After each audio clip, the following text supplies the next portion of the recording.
I can put this, I've also got the right angle here. I could put this against this here and just keep advancing them. And that way I can drill progressively until I've reached all the way through. This sort of thing you can buy at a hardware store.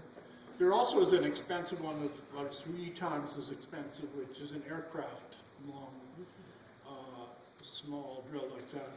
And it'll be very stable in terms of not any flex. But it's quite a bit more expensive.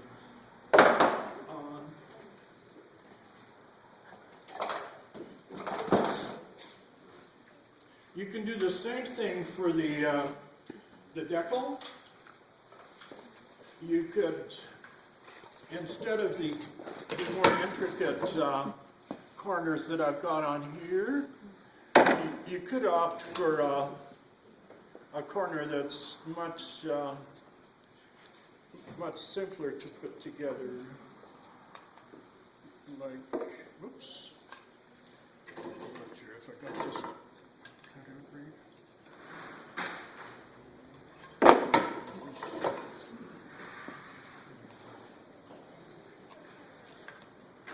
Like this. And in that case, what I could do is just simply use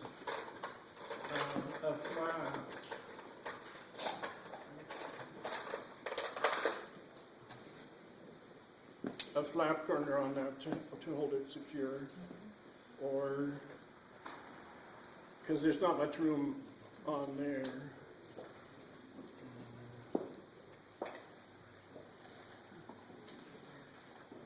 And then this little bit.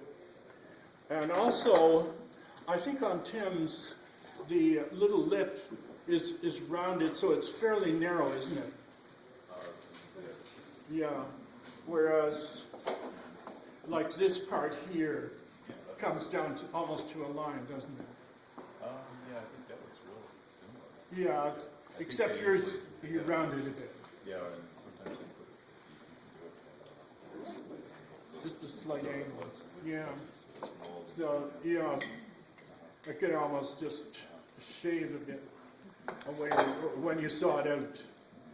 I tried to keep this fairly simple so that it was very basic carpentry tools. You could assemble both a mold and a frame.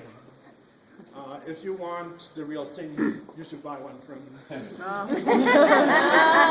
mean, it's embarrassing to see the sophistication of some of the ways of putting the decals and the frames together.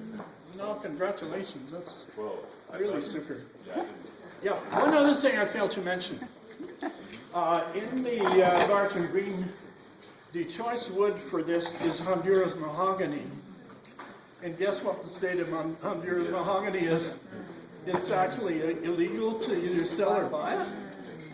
I have a large blanket, going on almost 82 in February.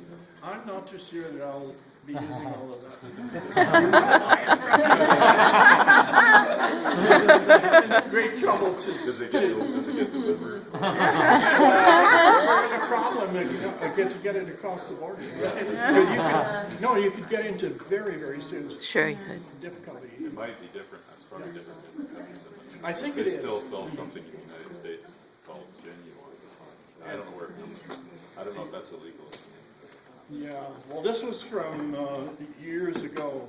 I've got a plank that's about this wide and that's thick, and it must be about 16. Well, I cut it into 3 sections, but it was around 16 feet long. I'm in Canada.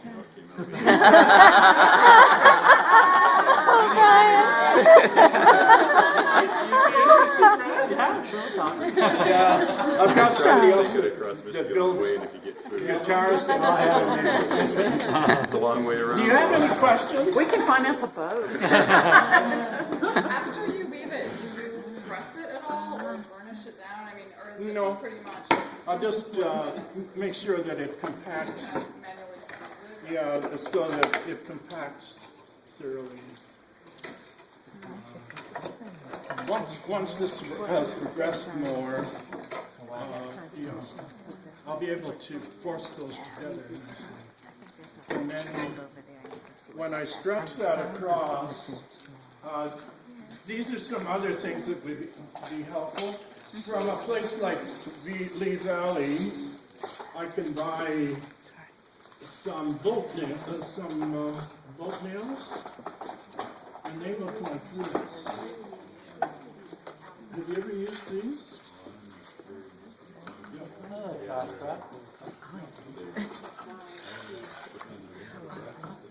Yeah, 100% brass. Lee Valley sells it? Lee Valley. Oh, wow, okay. Yeah. But you can also get silicon bronze, and they look like this. Lee Valley also sells those. These are quite nice because they grip quite nicely and they're flat. Oh, Do you have any of those? No. It's good. It's just, oh, it's just Yeah, and they have them several different lengths. This is probably longer. Yeah, it's probably a lot Yeah. harder than brass. But it's Yes, it is. It's easy to drive through, and it grips. It holds. so we're gonna have to wrap it up. Okay. So those are a couple of very handy things. You can also, instead of using brass, because if you tighten the brass, you may break the brass screw sometimes. That's not too likely to happen if you buy some stainless steel screws. They may be a little bit more expensive, but then you don't need very many of them. You don't have to buy a big pack like I have here. And then for the brass at the top, you can either get a company that sells brass and get one that is thin and malleable, like this one here. That's quite malleable. And what I do is punch through this first, and then I drill it. This is a little Black & Decker drill. I have a flexible cord that I suspend so that it's nice to just drop it down like this. And that way I can drill the holes once I pre-punch them.